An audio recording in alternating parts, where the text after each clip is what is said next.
Good morning, student. We will continue our chapter 4 in the Kingdom of Fools from moment. In the previous video, we have discussed the thief killed under reach a merchant wall. Brother complained to the king. Merchant charge put blame on mason bricklayer. Bricklayer puts blame on dancing girl. Now let us continue this chapter from You are right, the case depends. अब राजा जो है वो बोलता है हाँ तुम सही कहते हो. डिपेंड्स मीन्स बिकम कॉम्प्लिकेटेड, कि यह केस तो कॉम्प्लिकेटेड होते जा रहा है, जटिल होते जा रहा है. We must look into it. अब वो बोलता है हमें इसकी तह तक जाना होगा. It is not easy to जज सच कॉम्प्लिकेटेड केसेस. ऐसे पेचीदे मामलों को निपटाना सरल नहीं होता है. Let's get the dancer wherever she is. वह डांसर जहाँ भी हो उसे बुलाओ. Let's the dancing girl now an old woman came trembling to the court. अब जो डांसिंग गर्ल थी अब वह एक वृद्ध वुमेन बन चुकी थी, ओल्ड वुमेन, भय से कांपती हुई. ट्रेम्बलिंग मीन्स कांपना, और कोर्ट में आई. Did you walk up and down that street many years ago while this poor man was building a wall. क्या कई वर्ष पहले जब यह गरीब व्यक्ति दीवार बना रहा था तुम सड़क पर आ जा रही थी. Did you see him. क्या तुमने उसे देखा था. Yes my lord I remember it very well. अब डांसिंग गर्ल कहती है हाँ जी सरकार, मुझे भली भांति याद है. So you did walk up and down with your anklets jingling. Anklet means पायल, जिंगलिंग मीन्स झनकाना. तो तुम अपनी पायल झनकाते हुए आ जा रही थी. You are young and so distracted him.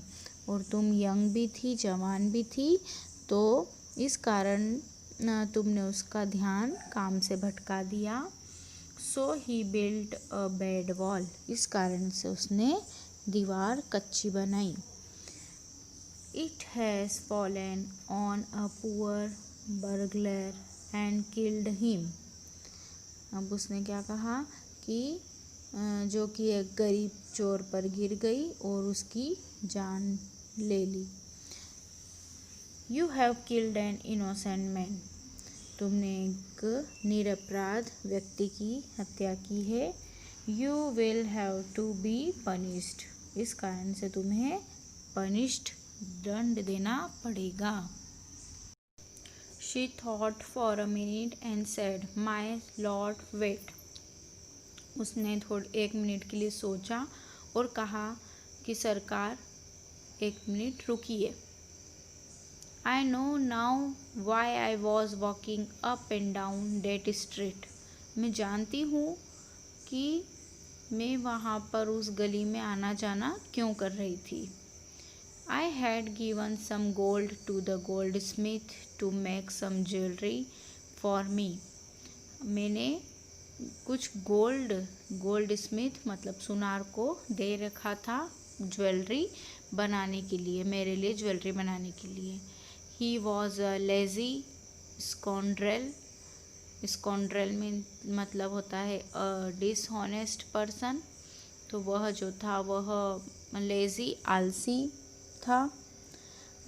और he made a many excuses. और उसने बहुत सारे बहाने भी बनाए. And he would give it then and so on all day. और वह बोला कि आज आभूषण देगा, कुछ समय पश्चात देगा। सारा दिन यही करता रहा। He made me walk up and down to his house a dozen times. उसने मुझे 1 दर्जन बार अपने घर दौड़ाया। That was when this bricklayer saw me.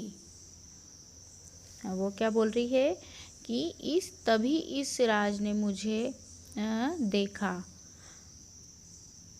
It's not my fault, इसमें मेरा भी कोई दोष नहीं है। माई लॉर्ड, मेरे सरकार। इट्स द डैम्ड गोल्डस्मिथ्स फॉल्ट, यह तो दोष उस डैम्ड मतलब कर्स्ड, जो अधम सुनार का है, जिसने यह गुनाह करा है। अब क्या हो रहा है कि जो डांसिंग गर्ल है उसने सारा ब्लेम किस पर कर दिया? उस गोल्ड स्मिथ पर। Poor thing, she is absolutely right. अब एब्सोल्युटली मीन्स परफेक्टली, टोटली। तो बेचारी महिला यह बिल्कुल सही कह रही है। राजा ने सबूत को तोलकर सोचा, है ना। Thought the king weighing the evidence. अब जैसा जैसा सब बोल रहे हैं उसको देखते हुए राजा ने कहा, किंग ने, we have got the real culprit at last. Culprit means होता है गिल्टी पर्सन, अपराधी। आखिरकार हमें अपराधी को पकड़ ही लिया। We have get the goldsmith wherever she is hiding at once. उस सुनार को बुलाओ, वह जहाँ कहीं भी छिपा है उसे फौरन बुलाओ। The king bailiffs searched for the goldsmith. अब किंग बैलिफ मतलब जो लॉ ऑफिसर रहते हैं वह सर्च करने लगे, गोल्डस्मिथ को ढूंढने लगे। Who was hiding in a corner of his shop, जो कि उसकी शॉप की कोने में छिपा हुआ था। When he heard the accusation against him, he had his own story to tell. जब उसने अपने विरुद्ध आरोप सुना तो उसने अपनी कहानी सुनाई। माई लॉर्ड, ही सेड, उसने कहा, सरकार, I am a poor goldsmith, मैं एक गरीब सुनार हूँ। It's true, I made this dancer come many time to my door. यह सही है कि यह डांसर जो है वह मेरे घर बहुत बार आई। I gave her excuses because I couldn't finish making her jewelry before I finished the rich merchant's order. मैंने उसको बहाने बनाकर टाला क्योंकि मैं उसके आभूषण जब तक नहीं बना सकता था जब तक मैं एक रिच मर्चेंट का ऑर्डर पूरा न कर लेता। They had a wedding coming, क्योंकि उसके यहाँ विवाह होने जा रहा था। एंड दे वुडंट वेट, और वह प्रतीक्षा नहीं कर सकते थे। You know how impatient rich man are, आप तो जानते ही हैं कि जो रिच मैन रहते हैं वो कितने इम्पेशेंट रहते हैं। अनविलिंग टू वेट, धैर्यहीन रहते हैं। अब क्या हो रहा है, जो गोल्ड स्मिथ है वह भी, उसने भी ब्लेम लगा दिया एक रिच मर्चेंट पर।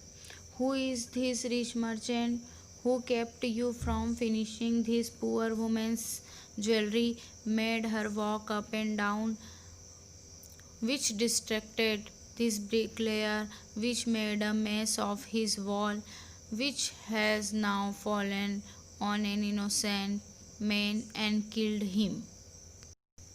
Means वह धनी व्यक्ति कौन है जिसने तुम्हें बेचारी महिला के आभूषण बनाने को रोके रखा, उसे सड़क पर आने जाने पर विवश किया, जिससे वह इस ब्रिकलेयर का ध्यान भटकता गया कि उसने दीवार खराब कर दी और जो एक निर्दोष व्यक्ति पर गिर पड़ी।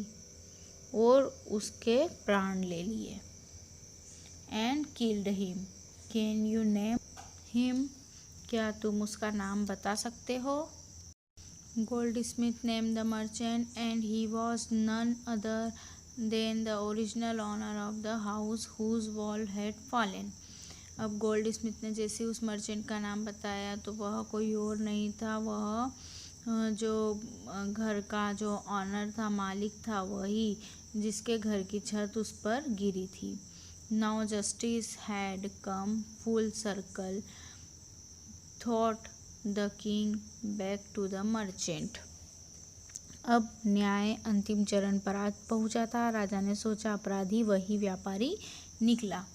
When he was rudely summoned back to the court, he arrived crying. जब उसे कठोरतापूर्वक कोर्ट में वापस बुलाया गया, वह चीख मारता आया। It wasn't me but my father who ordered the jewelry. वह व्यक्ति मैं नहीं था जिसने आभूषणों का ऑर्डर दिया था, वह तो मेरे पिताजी थे। He is dead. अब तो उनका देहांत हो चुका है। I am innocent. और मैं तो निर्दोष हूँ। अब जो मर्चेंट था वो भी डरता हुआ आया कि फुलिश राजा जो है ये मुझे ही सजा दे देगा, तो उसने कहा कि मैं नहीं था, वो तो मेरे पिताजी ने ऑर्डर दिया था और मैं तो इनोसेंट हूँ। Now we will continue on tomorrow. I hope you have enjoyed this chapter. Thank you.